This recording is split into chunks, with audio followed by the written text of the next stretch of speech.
കൂട്ടുകാരെ, ഇന്ന് പഴുത്തുടഞ്ഞ പഴം കൊണ്ട് ഒരു ഈവനിങ് സ്നാക്സാണ് ഉണ്ടാക്കുന്നത്. അതിന് ഞാൻ കുറച്ച് ഗോതമ്പ് പൊടി എടുത്ത് വെച്ചിട്ടുണ്ട്.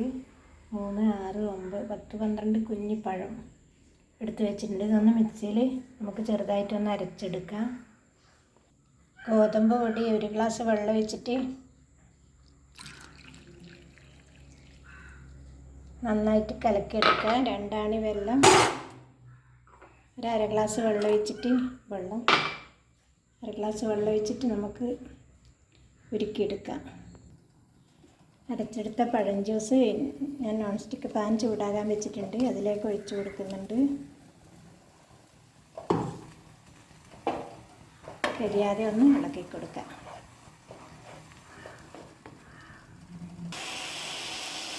പഴം നന്നായിട്ട് കുറുകി വരുന്നുണ്ട്. അന്നേരം നമുക്ക് ഗോതമ്പിൻ്റെ പൊടി ഒഴിച്ചു കൊടുക്കാം.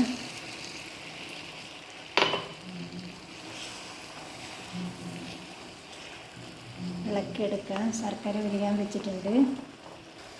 പഴമെല്ലാം നമുക്ക് കൂടുതലുള്ള സമയത്ത് ഈ ചക്കയെല്ലാം വഴറ്റിയിട്ട് വരട്ടി വെക്കുന്നില്ലേ, അതുപോലെ ആക്കി വെക്കാൻ. ഞാൻ മുമ്പ് അങ്ങനെ ഉരുളിയിൽ കുറച്ച് വഴറ്റുന്നത്, അത് മധുരം ചേർക്കാണ്ടാണ്, വെള്ളം ചേർക്കാണ്ട് കുറച്ച് വഴറ്റി വെക്കുന്ന ഒരു വീഡിയോ എടുത്തിട്ടുണ്ടെന്ന്. ഇന്ന് എൻ്റെ കയ്യിൽ വെള്ളം ഉണ്ടായിട്ടില്ല. പിന്നെ ഞാൻ എളുപ്പത്തിന് വെള്ളമൊന്നും ചേർക്കാണ്ട്, പഴമാണെങ്കിൽ പോവുകയും ചെയ്യും, ആ ഘട്ടത്തിൽ അങ്ങനെ ആക്കി വെച്ചത്. മധുരെല്ലാം ചേർത്ത് നല്ല കുപ്പിയിലാക്കി വെച്ചാൽ നമുക്ക് പായസത്തിനും എന്നാ ഉണ്ടാക്കുന്ന അടയോ എന്നാ ഉണ്ടാക്കുന്ന വെച്ചാൽ ആ സമയം പഴം ഉപയോഗിക്കാവുന്നതാണ്. നമുക്ക് ഈ സമയത്ത് വെള്ളം ഉരുകി വരുന്നില്ല. ഉരുകിയെങ്കിൽ ഈ സമയത്ത് ഒഴിച്ചു കൊടുക്കാവുന്നതാണ്. അടിക്ക് ഒട്ടിപ്പിടിക്കുന്നുണ്ടെങ്കിൽ നമുക്ക് ലേശം നെയ്യ് ഒഴിച്ച് കൊടുക്കുക. അത് നോൺ സ്റ്റിക്കിൻ്റെ പാത്രമായതുകൊണ്ട് ഒട്ടിപ്പിടിക്കുന്നില്ല.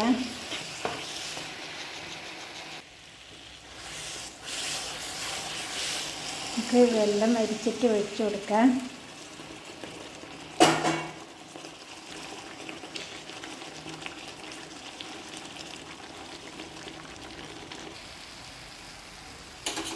ഈ സമയത്ത് നമുക്ക് കുറച്ച് നെയ്യ് ചേർത്തിട്ടേ ഇല്ല. ഉരുളിയിലാണെങ്കിൽ കുറച്ച് കൂടുതൽ ആവശ്യമായിട്ട് വരും.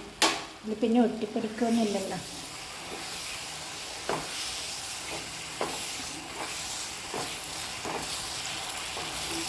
ഇതിനോടൊപ്പം തന്നെ ഏലക്ക, പഞ്ചസാര, ചുക്ക്, ഒരു ചെറിയ കഷ്ണം ചുക്ക് കൂട്ടീന്, ഒരു 3-4 മണി ജീരകം കൂട്ടി പൊടിച്ചതാണ്. നല്ലൊരു ടേസ്റ്റിന് വേണ്ടി ചേർക്കുന്നതാണ്.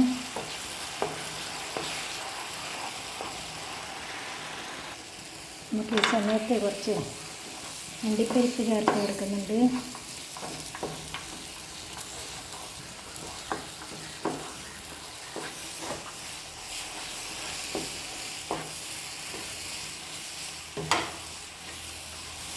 അണ്ടിപ്പരിപ്പ് എല്ലാവരെയും ഒന്ന് വിട്ട് എല്ലാവരെയും ഏകദേശം ആയിക്കഴിഞ്ഞാൽ നമുക്ക് സ്റ്റവ് ഓഫ് ചെയ്യാം. നമ്മുടെ പഴം പലഹാരം റെഡിയായിട്ടാണ്.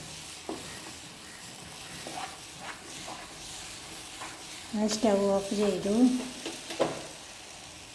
നമ്മുടെ പഴത്തിൻ്റെ സ്നാക്സ് ഞാൻ ഇതിലേക്ക് മാറ്റിയ ഈ ഒരു സ്പൂണിന് നെയ്യ് ഫുള്ളായിട്ട് ഞാൻ എടുത്തിട്ടില്ല. ഉരുളിയിലാക്കുന്നുണ്ടെങ്കിൽ ഇതിന് 2 ടേബിൾ സ്പൂൺ വേണ്ടി വരും നെയ്യ്.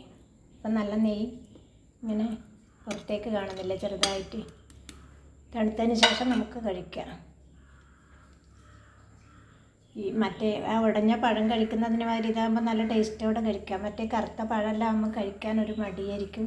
വെറുതെ കളയുന്നതിന് പകരം നമുക്ക് ഗോതമ്പ് പൊടിൻ്റെ അളവെല്ലാം ആവശ്യത്തിനനുസരിച്ച് കൂട്ടാം. ഞാൻ പിന്നെ അധികം വേണ്ടാതെ കൊണ്ടാണ് കുറച്ച് കൂട്ടിയത്. എന്നാൽ എല്ലാവർക്കും കഴിക്കാൻ മാത്രം ഉണ്ടാക്കാം. വെള്ളം ഞാൻ ഫുള്ള് എടുത്തിട്ടില്ല, കുറച്ച് ബാക്കി വെച്ചിന്. പാകത്തിന് മധുരമുണ്ട്.